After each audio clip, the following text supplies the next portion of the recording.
Hello everyone, and welcome back to another episode of Strategy Guide, where we show you how to get strategic victories and tactical victories in your favorite video games. Hey guys, I am back. We missed a few turns, but that's because my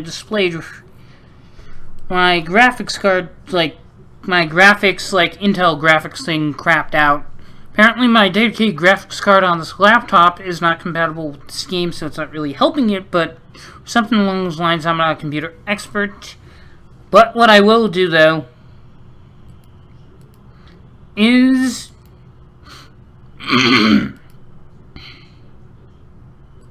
now do what I wanted to do, which is declare war on one of my enemies. Well, not my enemy yet. But what I'm going to do is make them my enemy. 68. We're getting a bit dangerous, because that's my overall happiness just tanked for this declaration of war. But I'm not too worried. 200 there. I'm going to send 200 there. I'm going to send 100 here. I'm going to send 100 here. 100 here. 100 here. 100 here, and because we know they have many troops here, I'm actually going to send 200 here. And we're going to see where this takes us.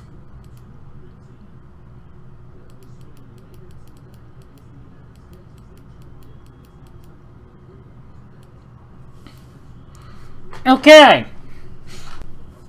Actually doing not that bad for our actual first raid.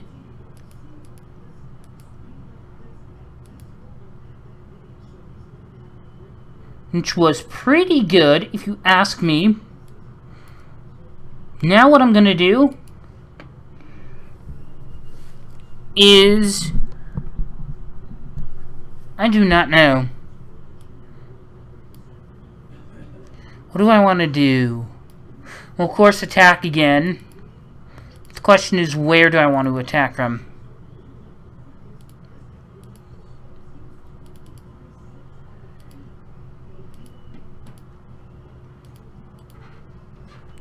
So I think I'm going to attack here, and I'm going to go in here and attack here. Now later on, I'll definitely have more troops to where I can send 300 to a territory and attack a whole coastline if I position my troops right, if I want to, when I want to, and so forth.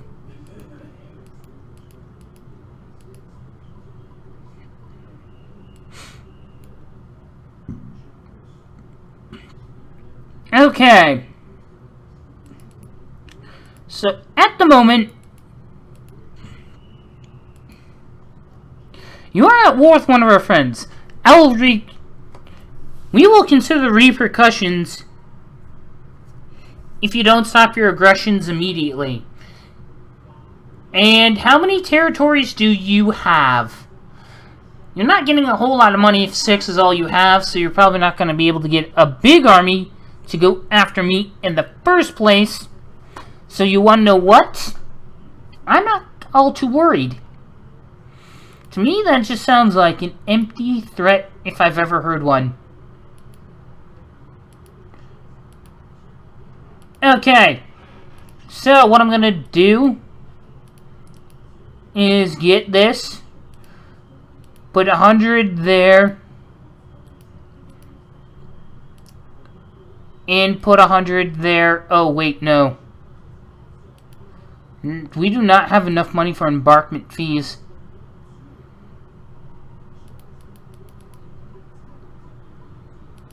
Okay. Now I'm going to put some troops there.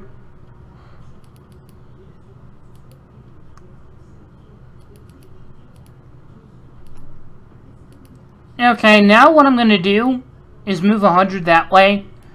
and move 200 this way. That way, when we land here, we can go here and attack again immediately.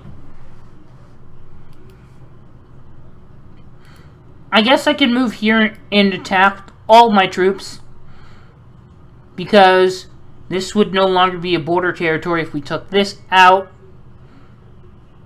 So at the moment, I'm just going to end things off here.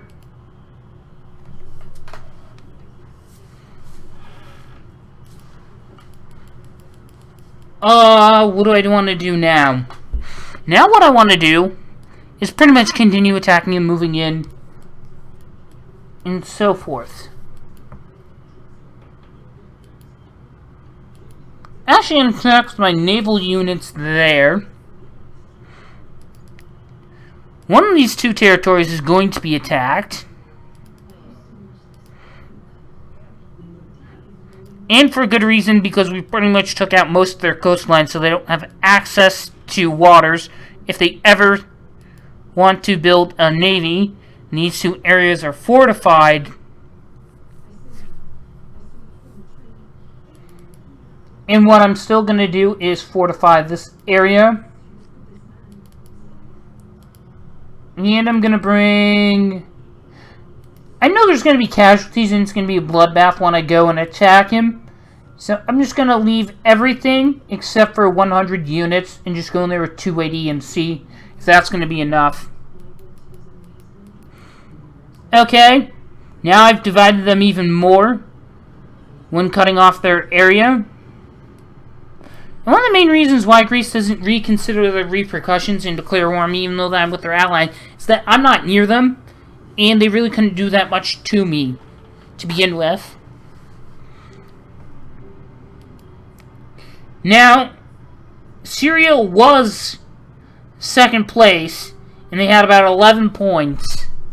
But now they're down because I did that, and I'm still at the top with 28, so I have about 3 times as much as the guy in second place. So I am all set right now and really don't have to worry about too much going on. I can actually go ahead and tackle this area here.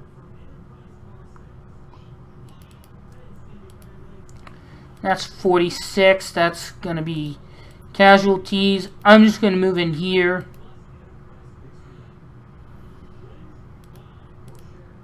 Send 100 there. And I'm going to gain like 3 or 4 territory from this.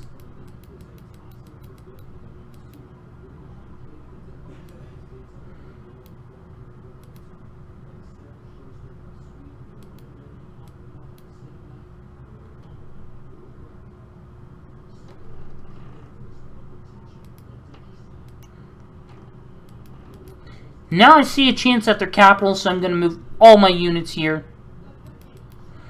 What I want to do is put 100 here, though. Because that's like sort of a border to the water, and I consider that a border. Even though that's not a land border, if it touches water, it can be bordered by navy. So I consider these two borders, even if the surrounding territory we owned, so that these weren't borders on land, I'd still arm it as if it was a border. Certain risks that I don't like to take, because I don't want to have to deal with the repercussions of taking risks of leaving unprotected borders, so that's what I'm going to do, is make sure that that does not happen. I'm pretty much forced them to retreat. Then I have these units move here.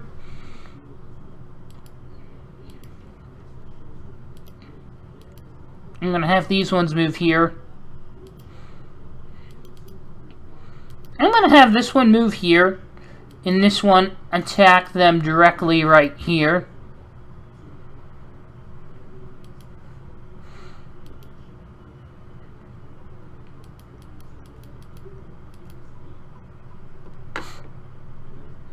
So now I have a whole bunch of troops in the back here that, shall we say,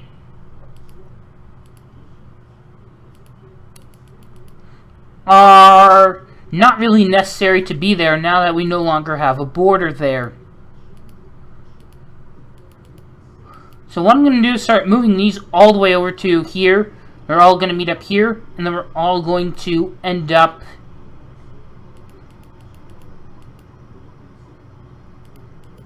getting to form these troops, extra troops, into a navy, and we're going to attack someone else. Of course, this is now a border, but seeing as it's far away from any of the other territories, I really won't be able to send support to it if I lose it. So I'm going to put 300 there in a fort. Now, on the other hand, there are many other nations to choose from to go to war with, and I'm preferably thinking about going to war with an ally very close to us. Definitely not ones we are at peace with, though, because then that means we'd have to cancel relations. That would lower our happiness, and lower our happiness even further to declare war on them than it would be for other nations, because we've been at peace with them for such a long time. So, not going to do that. What I can do, though, is take them by surprise. Yes, I now can buy like 1,000 troops if I want to.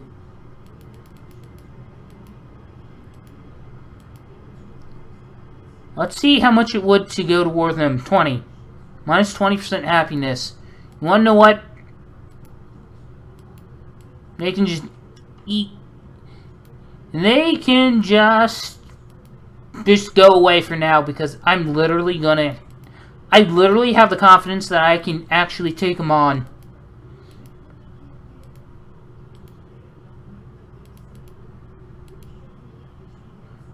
Okay.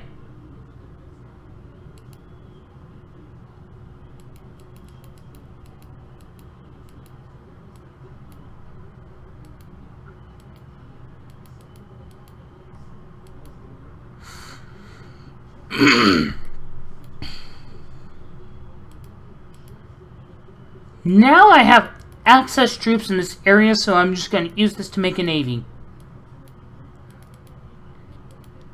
This is a border. That's a border, so I'm going to put 100 there. Well, I guess I really can't do 100. What I can do, though, is give 100 here.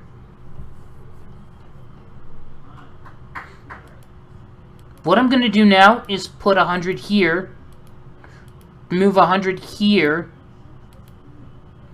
And then this area, which is not a border, will be moved here. That way everything gets enough troops on the border right where I want them to.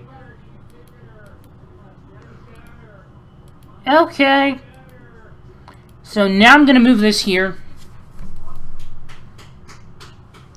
And from the looks of it, I could make another navy pretty soon.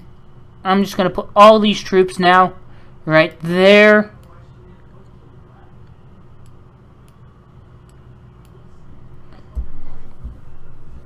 Now I want to attack someone else. They're pretty much preventing me from expanding anywhere else. I could attack Hungary, but you want to know what? I want my allies to weaken them first. I guess we're not really an ally because we're not an alliance, but what I will do is I don't usually give out more than 100, because eventually they could use that money and go, hey, you give me a butt ton of money, now I'm going to attack you and destroy you, kind of thing, which people have done. So what I'm going to do is put 100 here.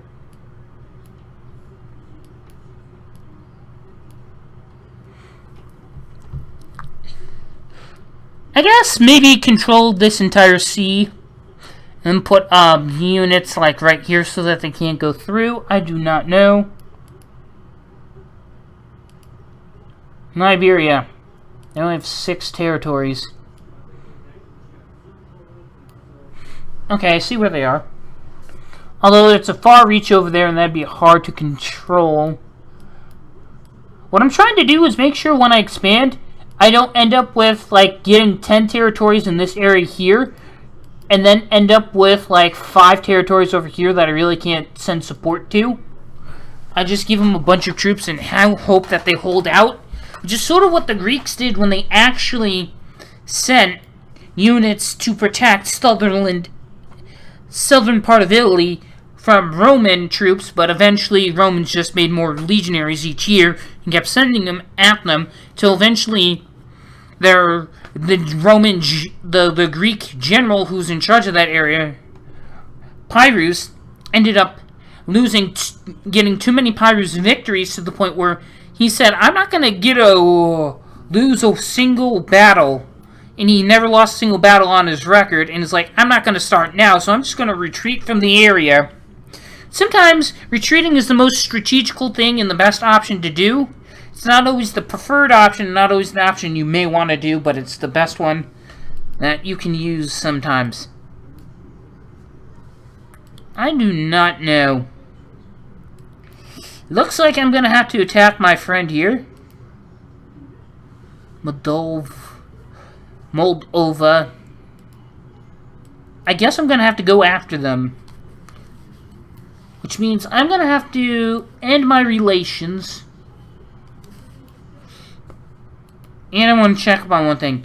37. Alright, I am close to getting 40%.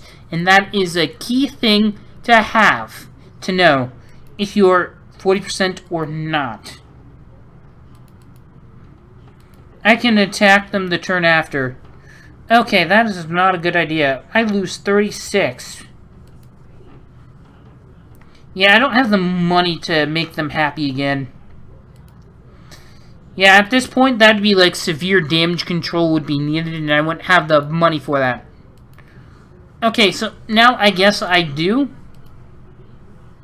So if I lose 36, I'd be down to 60. I'd be down to 54, and people will be pretty pissed at me. It's just not a risk I want to take. Like,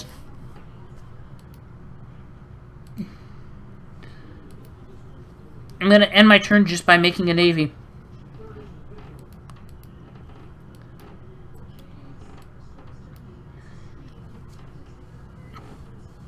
Okay. Now at this point I definitely could if I wanted to.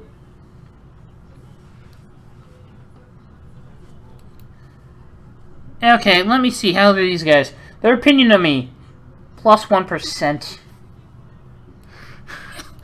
I guess that's better than 0. The downside is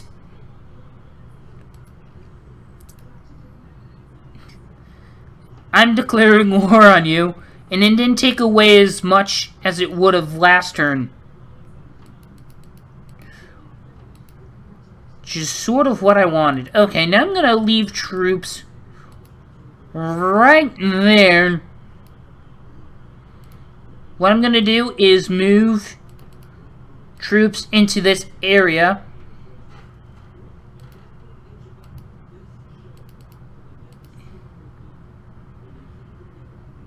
Okay, now I see a problem because they have more troops here than this territory or this territory. So they could easily directly attack that first and get it.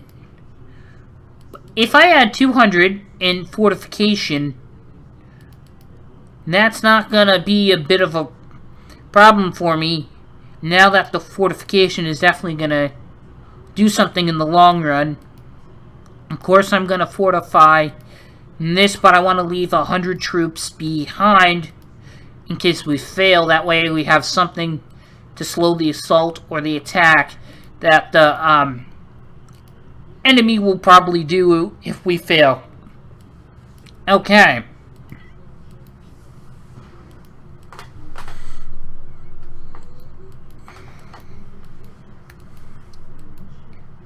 So far, so good. Now I've noticed that these 40 troops, I'm just going to move them back to my capital so they'll have 100 troops in my capital area. Now, for those of you who don't understand that they don't really label capitals like they would in Risk factions, but what they do is when they is what I refer to as a capital, it would be this area. Now, for most nations, it's probably not the one that has your leader in it, but it's the one that the territory that your leader starts out in is what I refer to as the capital area, because it seems like the area that you start out in is where your capital is, because an ancient, on the default map with the ancient Roman, with ancient Rome and the rise of Rome, Carthaginian is like somewhere along these two areas. And then it's like right here is where Rome is, and those are pretty much accurate. And then they have the Gauls starting out here. Pretty much the placement is accurate. So I go off that as reference to what would be your capital.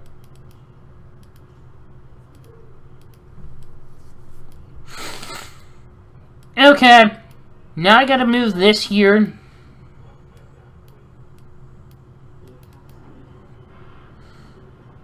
What's my current...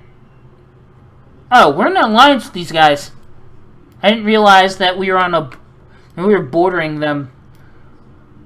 I guess that's because I took out some of these other guys. So now, what I want to do is either go after Greece down here,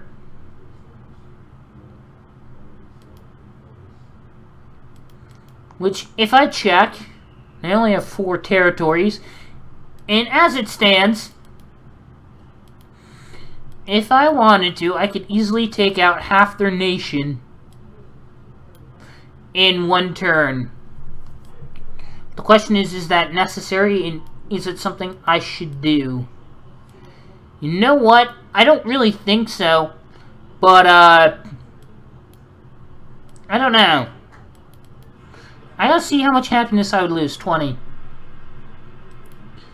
I'm willing to take that risk. 500 at their current leader.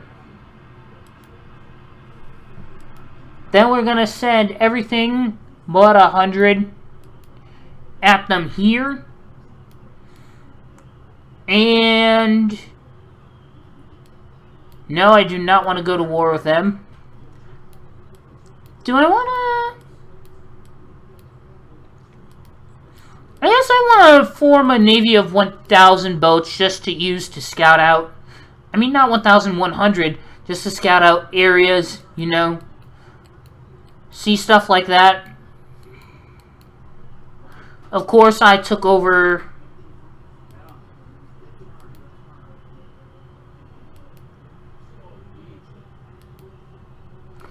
that territory. So what I'm going to do now is move everything to here. And move 100 there. Now at this point, I'd like to point out I am gonna move a naval unit here. That way they can only... No one can really get in here because I own most of the ports on the sea base and so forth. I am also Grand Ruler, as you can see by this thing at the top here. And so far, my strategic step-by-step plan is going well. I am #1 in the lead. Eventually, I will attack everyone or get the remaining few countries to get recognition and whatnot. And I promise I will go a quick strategic overview of what I would do next if, say, the people did not recognize me and I would actually have to fight them all to the death and so forth, because that does happen. But anyway, guys, I will see you guys later in another video. Hope you guys enjoyed watching. Taking the time to leave any comments, questions, feedback for me, comment section down below is highly appreciated, and I will see you guys later in another video. Bye-bye!